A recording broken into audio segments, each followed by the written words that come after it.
세상에서 가장 안타깝고 불행한 일 중에 하나가 사람이 자기 이름값을 하지 못하는 것이 아닌가 생각하는데, 예를 들면 목사라면 목사로서의 이름값을 해야 되고, 장로님이라면 장로님으로, 또 성도라면 마땅히 성도로서의 이름값을 해야 되지 않겠나 하는 얘기인 겁니다. 그런 의미에서 오늘 본문의 주인공 레위 마태는 이름값의 의미를 보여주는 대표적인 한 사람이다라고 할 수 있는데, 한때는 정말 이름값을 못했는데 예수님 만나고 그의 인생이 달라지게 되었기 때문인 겁니다. 본래 그의 이름이 레위 마태라고 이렇게 되어 있는데, 히브리적 이름으로는 레위고 헬라적 이름으로는 마태이네. 이름의 의미가 참 좋습니다.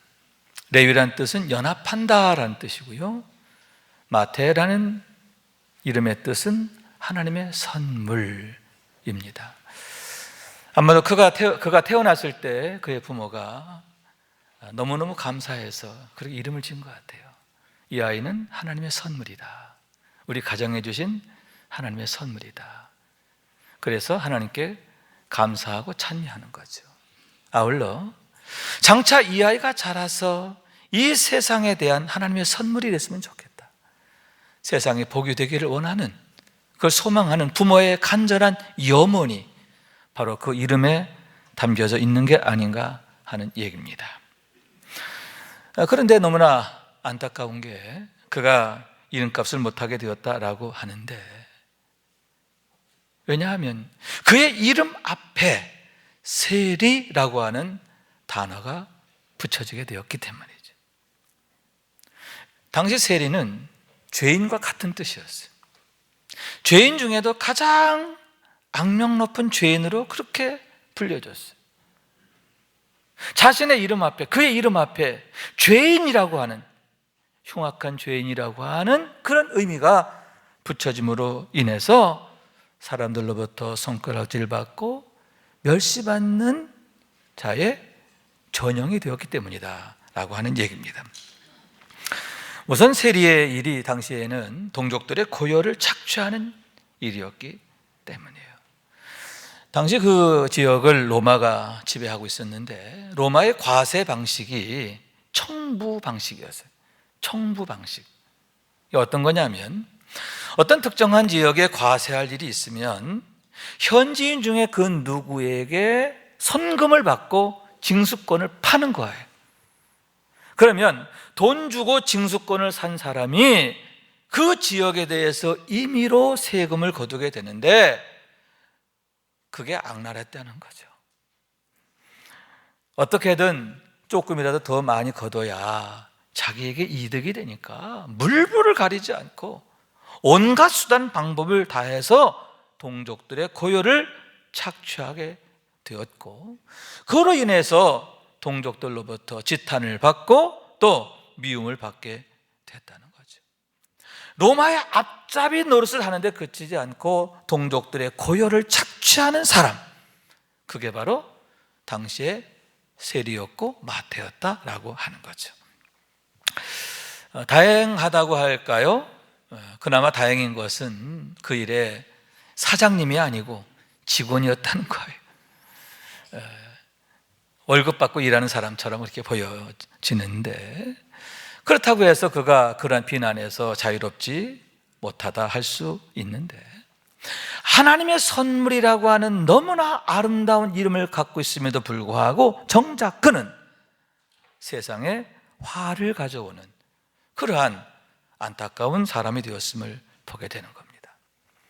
그러면 왜 그렇게 되었는가 하는데, 그것은 하나님을 떠나게 되었기 때문에,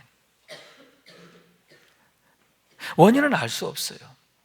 어떤 이유인지 하나님과 점점 거리가 생기게 되었고 멀어지게 되었고 결국은 아예 어긋나게 되었는데, 그러므로 해서 그처럼 세상을 따라 사는 인생으로 전락하게 되고 결국은 자기의 이름 앞에 흉악한 그런 딱지가 붙는 낙인의 주인공이 됐다, 그러한 얘기인 거예요. 그런 의미에서 그와 같은 세리 마태의 모습은 하나님을 떠난 모든 인생들의 모습을 나타낸다라고 할 수 있는데, 왜냐하면 죄와 사망 가운데 있는 모든 사람들의 실상은 그와 다르지 않기 때문입니다. 여러분, 사람이 본래 무엇입니까? 하나님의 형상대로 지음을 받은 영광스러운 존재가 아닙니까? 하나님께서 사람을 지으시고 가장 먼저 하신 일이 복을 주심인데, 그로 인하여 생육하고 번성하고 땅에 충만하게 되었어요. 할렐루야. 땅을 정복하고 바다의 물고기와 하늘의 새와 땅에 움직이는 모든 생물을 다스리는 권세가 하나님으로부터 그에게 주어졌음을 보게 되는데, 이 땅의 경영을 그들에게 맡기셨다라고 하는 거예요. 그것은 바로 그들을 단순한 종이 아닌 청지기로 세우셨고, 한 발 더 나아가 동역자로 부르심이다 할 수 있는데, 창세기 2장 19절 이하에 보면 재미있는 광경이 있습니다. 아담이 모든 생물들의 이름을 짓는 그런 일에 대한 것인데, 이를 위해서 하나님이 직접 모든 짐승 동물 세대를 데리고 이끌고 아담의 앞으로 오시는 거예요. 참 재미있는 광경이죠. 아담이 서 있고요, 하나님이 소, 돼지, 새 모든 걸 다 이끌고 아담 앞으로 끌고 오시는 거예요. 그러면 아담이 하나하나 이름을 부르는 거예요. 그럼 그게 그 이름이 되니라. 아담으로 하여금 모든 생물의 이름을 짓는 권세를 주셨다, 그런 얘기인데, 아담이 누구냐? 그렇게 하나님께서 동역자로 여기며 귀하게 여긴, 또 영광스럽게 하신 그런 존재임을 보게 된다 하는 거죠. 창세기 2장 21절 이하 보면 하나님께서 아담을 위해서 하와를 만드시는 장면이 있습니다. 그를 잠들게 하시고 갈빗대 하나를 뽑아 여자를 만드시고 그를 데리고 아담에게로 오는 거죠. 그때 아담이 하와를 보고 이렇게 말합니다. 내 뼈 중에 뼈요, 살 중에 살이라. 너무너무 기뻐하는 거죠. 하나님을 기뻐하는 거예요. 하나님의 일을 기뻐하는 거예요. 그것이 바로 아담이었어요. 그와 더불어서 아담과 그의 아내 두 사람이 벌거벗었으나 부끄러워하지 아니하더라. 그때 아담의 모습, 아담의 삶에 대해서 성경이 뭐라고 말하느냐? 그들은 발가벗었으나 부끄러워하지 아니하더라. 거리낄 게 없는 사람이었다. 거리낄 게 없는 삶이었다는 거예요.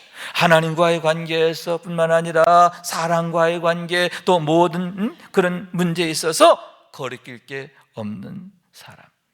그게 바로 아담과 하와의 모습, 최초의 사람의 모습이었다 하는데, 그러니만큼 여러분, 이 세상에 최고의 선물이 되었음을 보게 되는 거예요.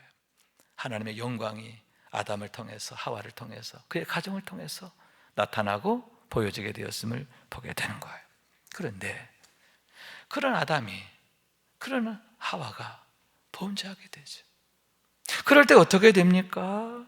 하나님의 영광을 잃어버리게 되는 거예요. 그렇게 하나님을 기뻐하던 자들이 하나님의 얼굴을 피하여 숨게 되었고, 결국은 그 죄로 인하여 에덴 동산에서 쫓겨나게 되는 겁니다. 더욱 끔찍한 것은 생명나무 열매를 얻지 못하게 되었음에 대한 것인데, 생명나무로 가는 그 길을 하나님께서 움직이는 칼로, 두루도는 화영검, 불칼로 막으심으로 생명으로 나아가는 길이 끊어지게 되었음을 보게 되는 거예요. 첫째로 하나님과의 관계가 파괴되고, 둘째로 생명을 잃게 되고, 셋째로 일평생 수고가 떠나지 않는 인생으로 전락하게 되었는데, 그것이 바로 죄로 인한 결과임을 보게 되는 거예요. 여러분, 죄가 더욱 무서운 게 뭐냐? 강력한 오염성과 권세성이 있기 때문이 아닙니까?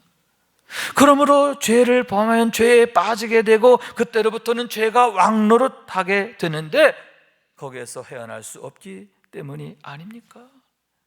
죄의 종으로 전락하게 되기 때문이다, 그런 얘기지요. 또한 여러분, 그들의 마음에 하나님 두기를 싫어하매라고 했는데 그 마음이 완악하게 되는 겁니다. 강팍하게 되는 겁니다. 그래서 하나님을 대적하게 되는데, 그것이 하나님을 떠난 자의 모습, 그 결국이다, 이렇게 할 수 있는 거예요. 그러므로 하나님의 진노를 자기의 머리 위에 쌓게 되는데, 본질상 진노의 자녀이었더니 본질상 진노의 자녀로 전락하게, 멸망의 화를 피할 수 없게 되었음을 보게 되는 거예요. 그러므로 여러분, 그와 같은 죄의 실상을 바로 알아야 하고, 멸망의 화가 얼마나 무섭고 끔찍한가 하는 것을 우리가 늘 알아야 하는데, 죄에 대한 경각심, 또 죄를 우리가 얼마나 조심하고 멀리해야 하는가 늘 생각해야 한다 하는 겁니다. 그래서 주님께서도 시험에 들지 않도록 깨어 기도하라 하셨고, 예루살렘의 딸들아 나를 위해 울지 말고 너희와 너희 자녀를 울라, 이렇게 말씀하셨어요. 먼저의 말씀은 겟세마네에서 기도하실 때 제자들에게 주신 말씀이고, 두 번째 말씀은 당신께서 십자가를 지고 골고다 언덕을 올라갈 때 뒤따르며 울던 여인들을 향해 주신 말씀인데, 지금 이 시간 저와 여러분에게 주시는 말씀인 줄로 믿습니다. 그러므로 여러분 늘 영으로 깨어 있어야 하는 줄로 믿습니다. 시험에 들지 않아야 돼요. 혹여 시험이 온다 하더라도 능력으로 넉넉히 이기게 되기를 원합니다. 그로 인하여 날마다 이김의 삶을 살고 하나님의 능력을 드러내는, 하나님의 영광 드러내는 그런 성도가 될 수 있기를 주님의 이름으로 축원합니다. 그런데 너무나 놀랍고 감사한 게, 그렇게 세리 마태, 죄인 마태로 전락했던 그가 사람들에게 손가락질 받고 미움받는 그 대표적인 인물이 달라지게 됐다는, 새로운 삶을 살게 되었다는 얘기죠. 결론적으로 말해서 세리였던 레위 마태가 전도자 레위 마태로 바뀌게 되었다는 얘기인 겁니다. 그래서 하나님 선물이 되었어요. 자기 이름의 본래 의미를 되찾게 됐다 하는 얘기인데, 선물 중에도 가장 좋은 선물이 되었다라고 하는 말씀인 거예요. 우선 여러분, 그가 주님의 제자가 되는데 일평생 주님을 따르게 되었다, 그런 얘기죠. 일어나 따르니라. 본문 9절의 말씀인데, 그가 세관에 앉아 있을 때 주님께서 그를 보시고 나를 따라오라 부르셨어요. 그랬을 때에 일어나 따르니라, 주님을 따르게 되었고 일평생 주님의 제자로서의 삶을 살게 되었다 하는 얘기인 겁니다. 그런데 그때 주님께서 그를 보시니라, 이게 성경에 기록되어 있습니다. 보셨다, 세관에 앉아있는 그를 보셨다 하는 거죠. 그런데 이 보셨다라고 하는 단어의 원어적 의미를 보면 그의 외형을 보았다는 게 아니라 그의 중심을 보았다, 그의 마음의 생각을 보셨다, 이런 뜻을 갖고 있는 거예요. 사람들은 무엇입니까? 겉모습만 보죠. 겉모습만 보고 판단합니다. 그러나 주님께서는 중심을 보시는데, 할렐루야, 여러분, 그의 중심 속에, 그의 마음 한가운데에 주님을 가까이 만나고 싶어하는 그런 마음이 꿈틀거리고 있는 것을 보셨고, 이에 나를 따르라 부르셨음을 보게 되는 거예요. 왜냐하면 여러분, 그것은 그의 직업과도 관계가 있다 할 수 있는데, 세관의 직원이었어요. 거기에 많은 사람들이 지나다니면서 온갖 이야기들이 있는 곳이죠. 모든 소문이 가장 먼저 들려지는 곳이 세관이에요. 그러니만큼 예수님에 대해서 얼마나 많은 이야기를 들었을까요? 예수님께서 행하신 놀라운 일들에 대한 이야기, 예수님의 가르침, 또 예수님의 행적, 얼마나 많은 이야기를 듣게 되었는가. 여러분, 소문의 소문을 듣고 또 들었습니다. 그러는 가운데 자기도 모르게 내 안에서부터 영적 동요가 일어나고 그의 마음속에 거룩한 열망이 자리 잡게 되었는데, 예수님이란 분 한번 만나고 싶다.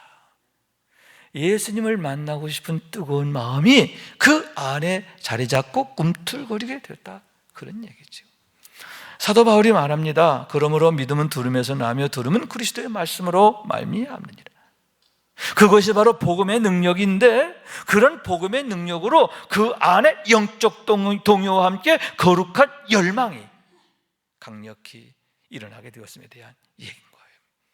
그래서 주님이 그를 보시고 나를 따르라 하셨는데, 그때 그가 일어나 따르게 되었다 하는 거예요.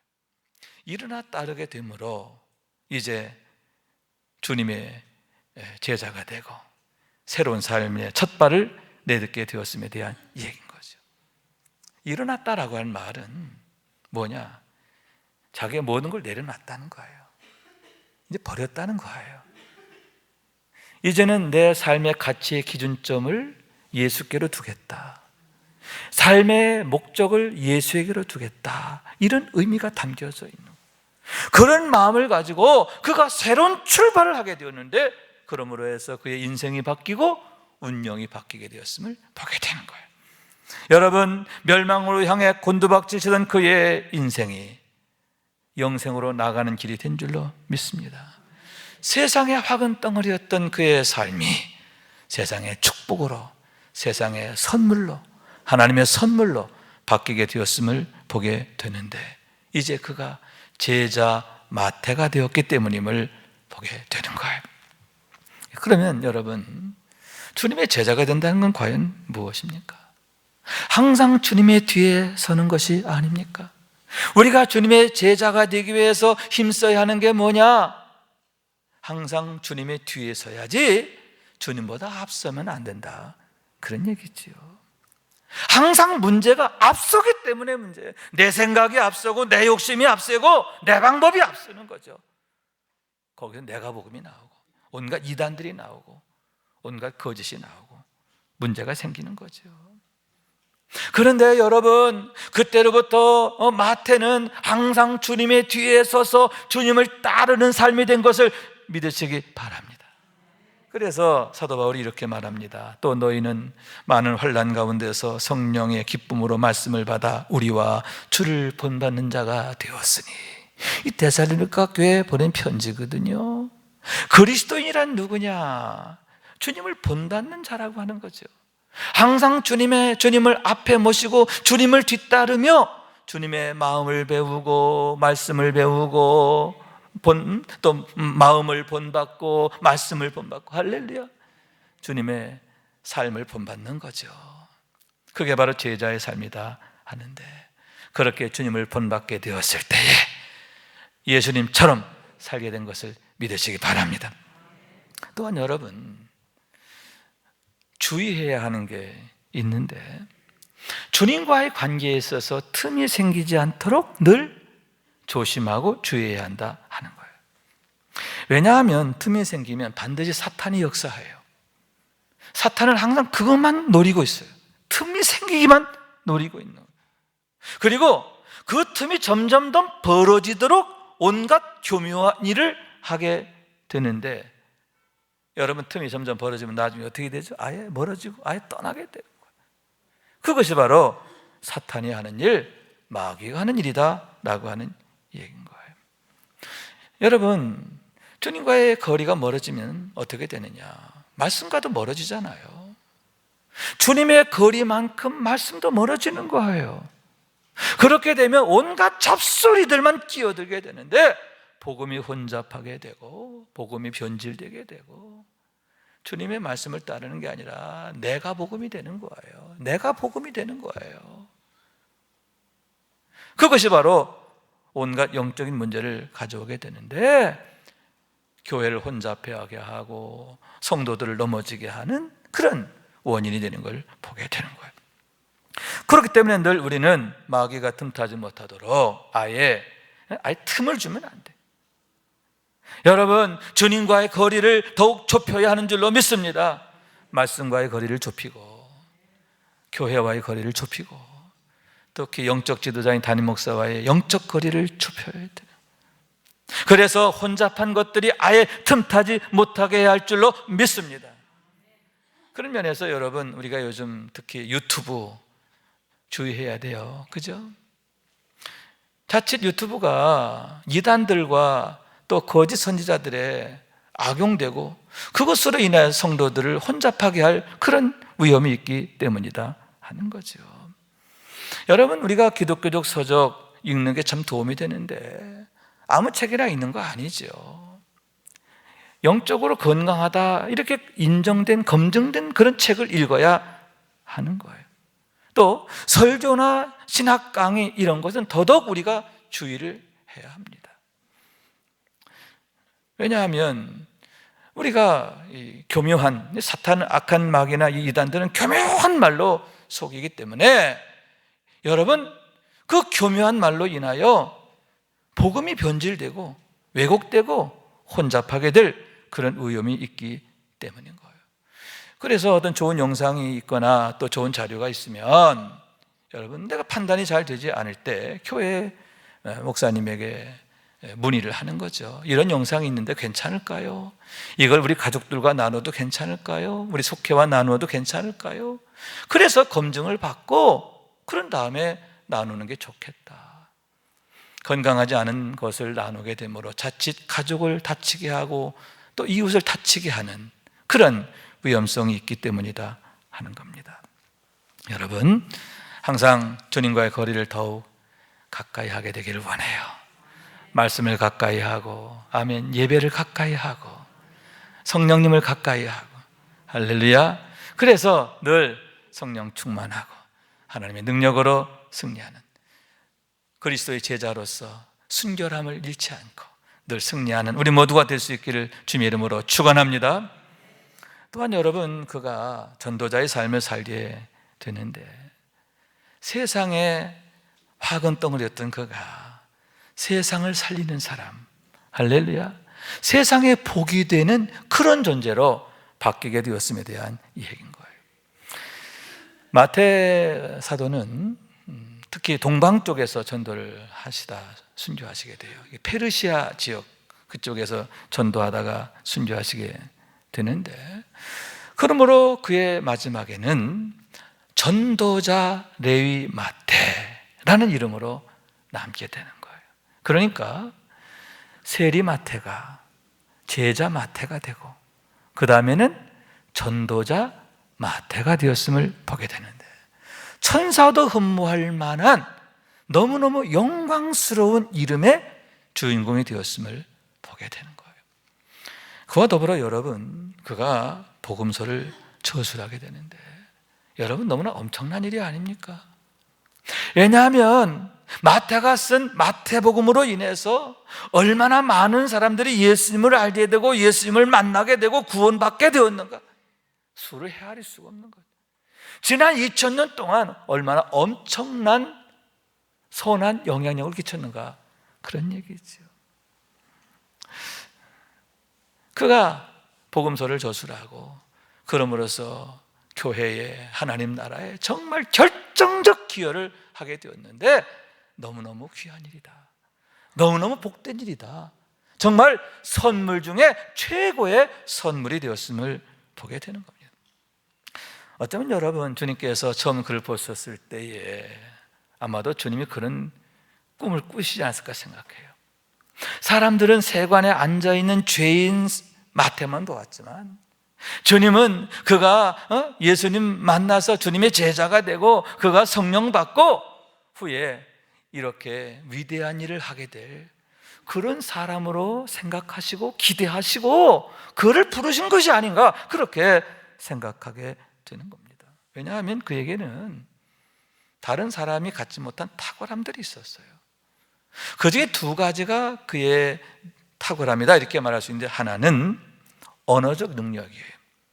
그에게는 여러 가지 언어를 사용할 수 있는, 다시 말해서 여러 가지 언어에 능통했다라고 하는 사실이지요. 이건 교회사에서 전하는 얘기기도 하지만 또 실제로 그럴 수밖에 없어요. 왜냐하면 여러분, 가버나움이라고 하는 곳은 마태가 세리로 있던 가버나움은 국경 도시예요. 국경 도시의 특징은 뭐냐? 세관이 있죠. 무역하는 사람들의 세관이 있어요. 거기에는 각국의 각 나라, 각 민족이 수시로 드나드는 것이에요. 그들에게 세금을 매기는 거거든요. 그렇기 때문에 세리 역할을 하려면, 세관에서 일을 하려면 각종 나라의 말을 다 해야 돼요. 히브리어는 기본이고, 아람어, 헬라어, 라틴어, 그 능통하지 않으면 그 일을 할 수가 없는 거예요. 그의 직업 특성상 그는 다양한 언어를 사용하게 되었고, 그런데 예수님 만나고는 그것이 가장 유용하게 쓰여진 거예요. 그의 다양한 언어적 능력이 복음 전파의 최고의 수단이 된 줄로 믿습니다. 그리고 그런 언어적 능력이 복음서를 저술하는데 가장 중요한 자산이 되었음을 보게 되는 거죠. 다른 또 한 가지는 뭐냐면 자료 정리의 능력이에요. 자료를 정리하는 데에 그 누구보다 탁월한 능력이 있었다라고 하는 말씀이죠. 여러분, 세관에서 세금을 막일 때 그냥 임의대로 하는 거 아니잖아요. 물품을 정확하게 파악하고, 그죠? 얼마짜리 진위를 가리고, 정확하지 않으면 안 돼요. 꼼꼼하지 않으면 안 돼요. 모든 것을 정말 제대로 규모 있게 파악하고 분별하고 그런 능력이 없으면 아예 이 일 자체를 할 수 없는 거예요. 그런데 그런 면에서 이 세리 마태는 탁월했다는 거예요. 여러분, 그 탁월함 때문에 얼마나 많은 사람들이 어려움 당하세요. 속일 수가 없는 거죠. 속일 수가 없는 거예요. 좀 이렇게 대충 넘어가지고 해야 좀 이렇게 괜찮은데 아주 얼마나 지독한지 피할 수가 없는 거예요. 사람들에게는 아주 악질이다, 아주 지독하다, 뭐 이렇게 비난받았겠죠. 그런데 그런 그가 주님 손에 꽉 붙잡히니까, 여러분, 복음서를 저술하는데 얼마나 중요한 역할이 됩니까? 왜냐하면 그 당시는요, 예수님에 대한 온갖 소문들이 막 그냥 돌아다닐 때예요. 이랬대더라 저랬대더라. 또 여러분, 예수님의 산상수훈을 비롯해서 예수님의 가르침, 예수님의 행적, 이런 것들이 쪽복음 형태로 막 돌아다닐 때예요. 정리가 되어 있지 않아요. 그 안에는 거짓도 있고요, 꾸며낸 얘기도 있고요. 그러므로 그 많은 것들 중에서 어떤 것이 참 진리인지, 참 복음인지, 주님의 온전한 가르치심인지, 그걸 분별해내야 되잖아요. 그런 면에서 마태가 귀하게 쓰여진 거예요.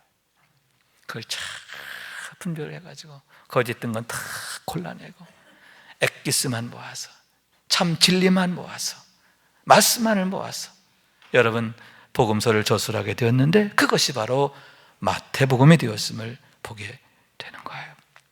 여러분, 그와 같이 하나님의 손에 붙잡히면 이렇게 거룩하게 쓰여지는 줄로 믿습니다. 세리 마태는 한마디로 말해서 예리한 칼과 같다, 이렇게 말할 수 있는데, 그 칼이 마귀에게 붙잡혔을 때는 세상을 해치는 칼이 되었어요. 그런데 주님 손에 붙잡히니까 세상을 살리는 칼이 된 줄로 믿습니다. 여러분, 하나님 손에 붙잡히면 우리의 약점까지도 장점이 되는 줄로 믿습니다. 우리의 문제까지도 축복으로 바뀌게 되는 줄로 믿습니다. 그러므로 중요한 게 뭐냐? 주님 손에 붙잡히게 되는 거죠. 여러분, 주님 손에서 더욱 능하게 쓰여지기를 원합니다. 이를 위해서 더 하나님의 말씀으로 무장하고 경건의 능력으로 무장하기를 원합니다. 하나님의 전신갑주를 입게 되기를 원합니다. 그러므로 인해 하나님의 능한 군사가 되고 착하고 충성된 종이 되기를 원하는데, 교회를 든든히 세우고 부흥케 하는 주님의 동역자가 되기를 원합니다. 이 세상에 하나님의 선물이 되는데 가장 좋은 선물이 되기를 원하는 거예요. 좀 식상한 그런 얘기일 수도 있는데, 러시아 속담에 배우자를 위해서는 3번 기도하라, 그런 말이 있잖아요. 전쟁에 나갈 때, 바다에 나갈 때보다 배우자를 위해서 더 기도하라. 왜냐하면 어떤 배우자를 만나느냐에 따라서 내 인생이 달라지기 때문이래요. 내 인생이 행복할 수도 있고 그렇지 않을 수도 있다라고 하는데, 좋은 사람을 만나야 한다, 그런 뜻이죠. 그런 의미에서 여러분, 우리는 진짜 수지 맞은 사람, 진짜 복 받은 사람. 왜냐하면 좋은 사람 중에 가장 좋은 분 예수님을 만나게 되었기 때문인 줄로 믿습니다. 이보다 더 큰 축복이 없는 거예요. 여러분, 주님과의 만남을 소중하게 여기고 귀하게 여기고, 여러분 그 만남이 우리에게 축복이 되게 해야 할 줄로 믿습니다. 더욱 주님의 얼굴을 찾고 구하는 우리 모두가 될 수 있기를 원합니다. 또한 여러분, 주님과의 만남이 우리에게 축복이 되게 해야 돼. 그러기엔 좋은 만남이 되어져야 하고, 아멘. 좋은 분을 만났다고 해서 되는 게 아니야. 그 만남이 내게 좋은 일이 돼야 한단 말이죠. 그리고 더 좋은 일이 될 수 있도록 그 만남을 건강하고 아름답게 세워가는 것이 중요하다, 그런 얘기죠. 성경에 보면 예수님께서 나를 따라오너라 부르신 대상이 마태만 있는 게 아니에요.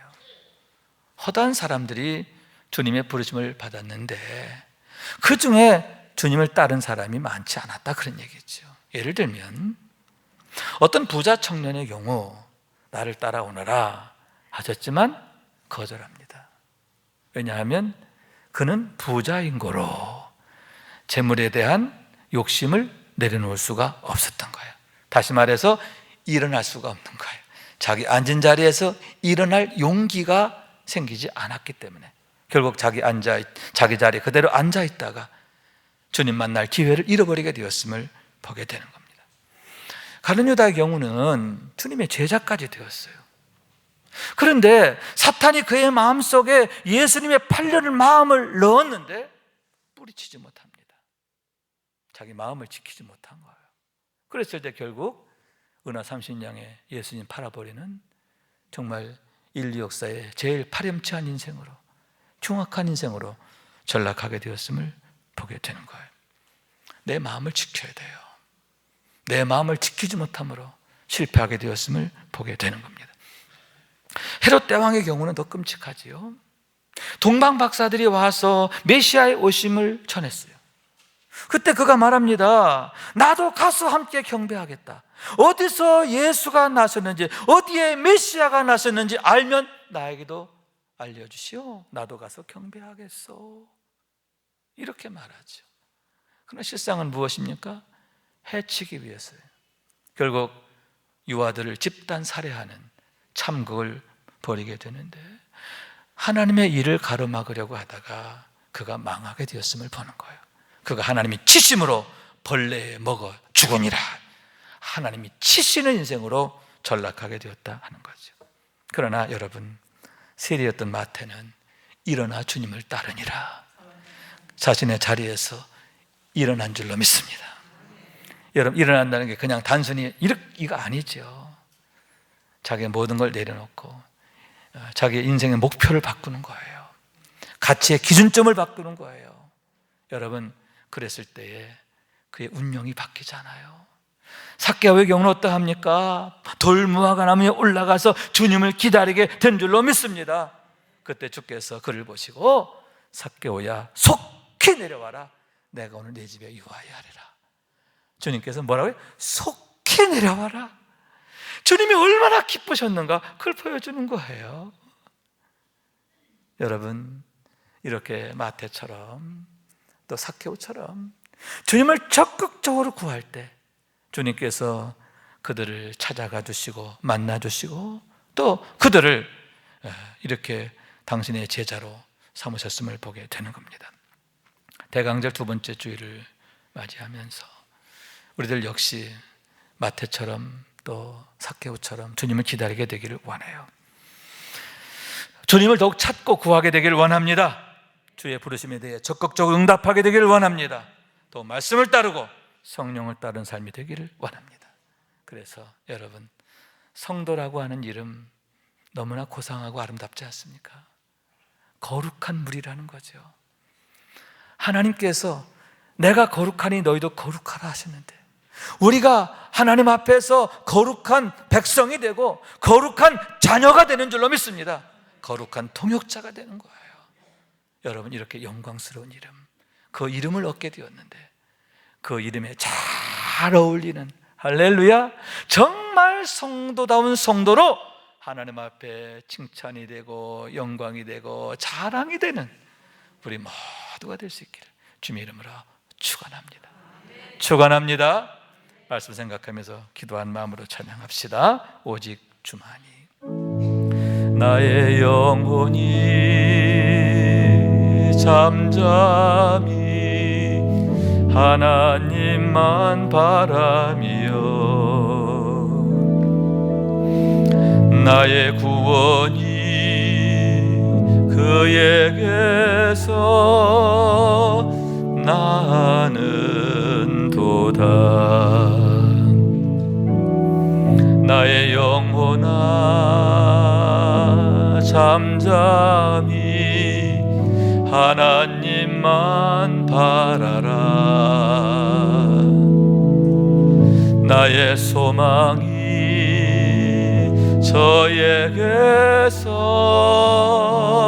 나는 도다. 오직 주만이 나의 반석 나의 구원이시니 오직 주만이 나의 산석 내가 요동치 아니하리. 나의 영혼이 간절히 여호와를 갈망하며 나의 입술이 여호와를 찬양하리. 나의 영혼이 즐거이 여호와를 따르리니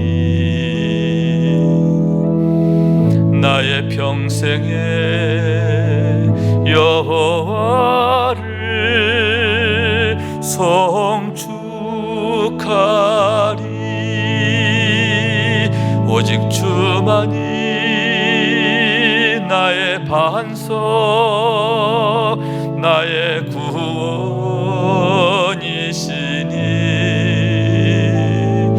오직 주만이 나의 산성 내가 요동치 아니하리. 나의 구원 나의 영광 하나님께 있으니 내 힘과 반석과 피난처 되시네.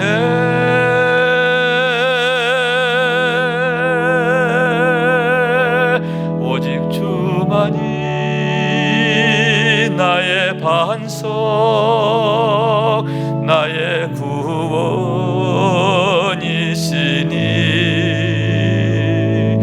오직 주만이 나의 산석 내가 요동치 아니하리. 아멘 아멘 아멘. 나의 영혼이 잠잠히 하나님만 바라며 나의 영혼이 간절히 여호와를 갈망하며. 아멘. 여러분, 이 찬양이 우리 날마다의 고백이 되고 날마다 이런 은혜의 주인공 되는 우리 모두가 될 수 있기를 원합니다.